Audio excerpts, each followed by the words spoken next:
بسم اللہ الرحمن الرحیم۔ السلام علیکم ورحمۃ اللہ وبرکاتہ۔ بسم اللہ الرحمن الرحیم۔ عزیز شرکاء، امید ہے آپ سب خیریت سے ہوں گے۔ آج ہم لیول نمبر 1 کا سبق نمبر 40 پڑھیں گے، جس کا عنوان ہے اسم مفعول۔ اس سے قبل سبق کے اندر ہم اسم فاعل کی بحث پڑھ چکے ہیں اور اسم فاعل کی گردان یاد کر چکے ہیں۔ آج کے سبق کے اندر ہم اسم مفعول سے متعلق بحث کریں گے۔ تو آئیے بلا تاخیر اپنے سبق کی طرف بڑھتے ہیں اور حسب معمول چند اردو کی مثالوں سے بات سمجھنے کی کوشش کرتے ہیں۔ آپ نے اسکرین پہ چند اردو کے الفاظ لکھے دیکھ رہے ہیں: مسجود، معبود، مقتول، مظلوم، معلوم، مفلوج، مدد کیا گیا، مارا گیا۔ اب یہ تمام کے تمام الفاظ ایک ہی نوعیت کے ہیں۔ آپ نے محسوس کیا کہ یہ تمام الفاظ ایک ایسی ذات کو بیان کر رہے ہیں یا ایک ایسی چیز کو بیان کر رہے ہیں جس کے اوپر کوئی فعل واقع ہوا ہے۔ کہیں اس ذات کو بتایا جا رہا ہے جس کو سجدہ کیا جا رہا ہے، کہیں جس کی عبادت کی جا رہی ہے، کہیں جس کو قتل کیا گیا، کہیں جس پہ ظلم کیا گیا۔ تو اسی طریقے سے تمام کے تمام الفاظ میں آپ نے محسوس کیا ایک ایسی ذات کی صفت بیان کی گئی یا ایک ایسی ذات کی صفت بتائی گئی کہ جس کے اوپر کوئی کام واقع ہوا ہے، کوئی فعل صادر ہوا ہے۔ تو آئیے اب جانتے ہیں کہ ان الفاظ کو عربی زبان میں کیسے ادا کرتے ہیں اور ان الفاظ کو اصطلاحی طور پر کیا نام دیا جاتا ہے اور اس کی گردان کیسے پڑھی جاتی ہے۔ سبق کی طرف بڑھنے سے قبل پچھلے سبق کی مختصر دہرائی آپ کے سامنے کر دیتا ہوں۔ آپ نے اسکرین پہ چند اصطلاحی نام لکھے دیکھ رہے ہیں: اسم فاعل، اسم مفعول، اسم آلہ، اسم ظرف، اسم تفضیل، اسم مبالغہ، صفت مشبہ۔ یہ 7 اصطلاحی نام ہم نے کہا تھا کہ اسماء مشتقہ کہلاتے ہیں اور ان کو فعل مضارع سے بنایا جاتا ہے، یا آپ یوں کہہ سکتے ہیں ان کو مصدر سے بنایا جاتا ہے کہ جہاں مصدر سے ماضی مضارع امر نہیں نکلتا ہے وہیں پہ کچھ اسماء بھی نکلتے ہیں، اور ان اسماء مشتقہ کو ہم نے پچھلے سبق کے اندر بھی پڑھا تھا۔ اسم فاعل کی تفصیلی بحث پچھلے سبق میں گزر گئی۔ آج کے سبق کے اندر ہم اسم مفعول کو تفصیلاً پڑھیں گے انشاءاللہ۔ ایک ایک کر کے آئندہ آنے والے اسباق کے اندر تمام کے تمام اسماء مشتقہ ہم جان لیں گے اور ان کی گردانیں بھی پہچان لیں گے۔ تو آئیے آج اسم مفعول کو شروع کرتے ہیں۔ اسم مفعول وہ اسم مشتق جسے فعل مضارع مجہول سے بنایا جاتا ہے۔ پہلا فرق، فعل مضارع مجہول سے بنایا جاتا ہے تاکہ اس شخص یا چیز کو بتائے جس پر معنی مصدری واقع ہوا ہو۔ یعنی ہر جملے کے اندر ایک فعل ہوتا ہے، فاعل ہوتا ہے، مفعول ہوتا ہے۔ تو مفعول اور اسم مفعول کا فرق بھی انشاءاللہ آگے آ رہا ہے۔ تو یہ دونوں ایک ایسی ذات کو کہا جاتا ہے جس پر فعل واقع ہو۔ دونوں میں فرق کیا ہے وہ انشاءاللہ آگے ہم جان لیں گے۔ جیسے منصور، مدد کیے جانے والا مرد، یعنی ایسا شخص جس کی مدد کی گئی۔ تو یہ اسم مفعول کی تعریف تھی جو آپ نے اپنی اسکرین پہ ملاحظہ کی۔ آئیے اب جانتے ہیں کہ اسم مفعول اور مفعول جو ہم نے پہلے پڑھا تھا ان میں فرق کیا ہے۔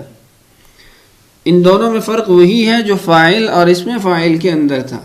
آئیے عبارت پڑھ لیتے ہیں۔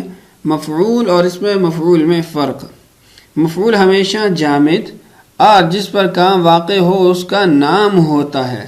مثلا علی نے عرفان کی مدد کی۔ اس جملے میں عرفان مفعول ہے کہ اس پر مدد کا عمل واقع ہوا ہے، جبکہ اسم مفعول مصدر سے بنا ہوتا ہے۔ پہلا فرق مفعول اور اسم مفعول میں کہ یہ مصدر سے بنا ہوتا ہے اور وہ اس شخص یا چیز کو بتاتا ہے جس پر معنی مصدری واقع ہو۔ پہلے جملے میں لازمی نہیں ہے کہ معنی مصدری ہو، یہاں معنی مصدری واقع ہوتا ہے اور دوسرا فرق کیا ہے کہ اس کو مصدر سے ہی انہی حروف سے ہی بنایا جاتا ہے جن سے مصدر خود بنا ہوتا ہے. کچھ تھوڑی بہت تبدیلی کی جاتی ہے، جیسے لکھنا سے لکھا گیا. اب لکھنا اور لکھا ایک قسم کے ہی حروف ہیں. تو امید ہے آپ کو سمجھ آ چکی ہوگی کہ مفعول اور اسم مفعول میں کیا فرق ہے. تو آئیے اب جانتے ہیں کہ اسم مفعول کا صیغہ مصدر سے بنتا کیسے ہے. اسم مفعول بنانے کا طریقہ، آپ نے مضارع کے صیغے کے اندر 4 قسم کا عمل کرنا ہے تو اس سے آپ کو اسم مفعول کا صیغہ حاصل ہو جائے گا. سب سے پہلا کام مضارع کی نشانیاں حذف کرنی ہے. دوسرا کام فا کلمہ سے قبل میم مفتوحہ لگا دینی ہے.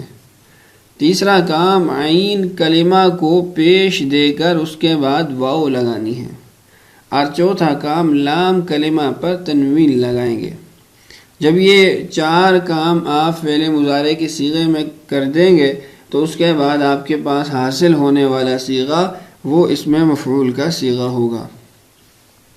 آئیے ذرا انہی 4 چیزوں کو ایک مثال سے سمجھتے ہیں اور ایک مضارع کے صیغے پہ ان چاروں کو لاگو کر کے دیکھتے ہیں کہ ہمارے پاس کون سا صیغہ حاصل ہوتا ہے. آپ نے سامنے ایک صیغہ لکھا دیکھ رہے ہیں، یکتبو. سب سے پہلا کام ہم نے کیا کرنا ہے، علامت مضارع حذف کرنی ہے. جب علامت مضارع حذف ہوئی تو صیغے نے یہ شکل اختیار کر لی. اچھا، اب اس صیغے کے اندر جو یہ صورت ہے اس کے اندر ہم نے کیا تبدیلی کرنی ہے، فا سے قبل میم مفتوحہ لگا دینی ہے. تو صیغہ اس حالت میں آ گیا. اس کے بعد کیا کرنا ہے کہ ہم نے عین کو پیش اور ما بعد کو واو دینی ہے. اب آپ دیکھیں یہ مکتوبو کی صورت میں آپ کے سامنے آ گیا. اور پھر اسی صورت کے اندر ہم نے تبدیلی چوتھی جو کرنی ہے وہ ہے لام کلمہ پہ تنوین. تو جب ہم نے تنوین دی تو مکتوبن بن گیا. اب یہ اسم مفعول کا صیغہ ہے، اور اسم مفعول کے اعتبار سے اس کا ترجمہ یہ ہوگا لکھی گئی چیز. اور یہ لفظ اردو میں بھی استعمال ہوتا ہے، مکتوب. مکتوب نامہ موصول ہوا. تو امید ہے آپ کو اسم مفعول کا صیغہ بنانے کا طریقہ اچھے طریقے سے آ گیا ہوگا. آئیے اب جانتے ہیں کہ اسم مفعول سے اگر ہم نے تثنیہ بنانا ہو، جمع بنانی ہو، واحد مؤنث تثنیہ مؤنث جمع مؤنث بنانی ہو تو کیسے بنائیں گے. تو آپ نے اسکرین پہ نقشہ دیکھ رہے ہیں واحد مذکر. اس کا تو صیغہ وہی ہے جو ہم پہلے بنا چکے ہیں، مفعول. اچھا، اس کی جب دو چیزوں کے بارے میں بتانا ہو یا آپ دوسرے الفاظ میں یہ کہہ سکتے ہیں، جب اس میں مفعول کا تثنیہ کا صیغہ بنانا ہو تو کیا کریں گے، تو آپ مفرد کے آخر میں الف نون لگا دیں گے تو آپ کو تثنیہ کا صیغہ حاصل ہو جائے گا اور وہ مفعولانی ہوگا. اگر آپ جمع مذکر کا صیغہ بنانا چاہتے ہیں تو مفرد کے آخر میں واو اور نون لگائیں گے تو مفعولون، یہ صیغہ آپ کو جمع مذکر کے لیے حاصل ہو جائے گا. واحد مؤنث بنانا چاہتے ہیں تو آخر میں گولتا لگا دیں، مفعولتن.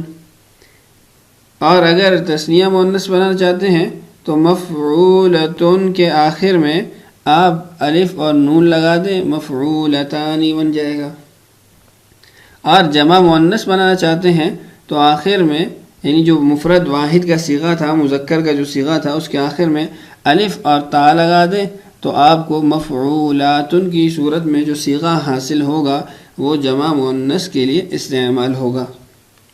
تو امید ہے جہاں آپ کو مفرد صیغہ بنانے کا طریقہ معلوم ہوا وہیں آپ تثنیہ، جمع، پھر مؤنث کے صیغے بھی بنانا سیکھ چکے ہوں گے. آئیے مکمل گردان آپ کے سامنے پیش کرتے ہیں. اسم مفعول کی گردان. گردان ترجمہ صیغہ. عربی گردان پڑھ دیتا ہوں. مفعول مفعولان مفعولون مفعولة مفعولتان مفعولات. یہ مکمل گردان تھی 3 صیغے و مذکر کے اور 3 صیغے مؤنث کے. ترجمہ اگلے خانے میں لکھ دیا گیا اور آخری خانے کے اندر صیغہ کی تعیین بھی کر دی گئی ہے. تو امید ہے سبق آپ اچھے طریقے سے سمجھ چکے ہوں گے. آئیے اب اپنی مشق کی طرف بڑھتے ہیں اور آج جو سبق ہم نے پڑھا ہے اس کو مشق کے اوپر لاگو کرتے ہیں تاکہ سبق اچھے طریقے سے ذہن میں بیٹھ جائے. درج ذیل صیغوں سے اسم مفعول بنائیں. چند صیغے یہاں آپ کو دیے گئے ہیں، آپ نے اسم مفعول بنانا ہے اور طریقہ پہلے آپ پڑھ چکے ہیں. میں صیغوں کو پڑھ دیتا ہوں. یسجد، یقتل، یعلم، یعبد، یطلب، یضرب، ینصر، یدخل. اب ان صیغوں سے آپ نے اسم مفعول کا صیغہ بنانا ہے. طریقہ کار آپ پہلے پڑھ چکے ہیں. اس طریقے کو ان میں سے ہر صیغے پہ آپ لاگو کریں گے تو انشاءاللہ آپ کو اسم مفعول کا صیغہ حاصل ہو جائے گا.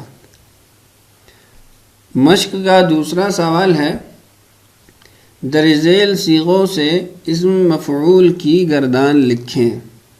یعنی ان صیغوں سے آپ نے مکمل گردان لکھنی ہے. 3 صیغے مذکر کے اور 3 صیغے مؤنث کے، واحد، تثنیہ اور جمع.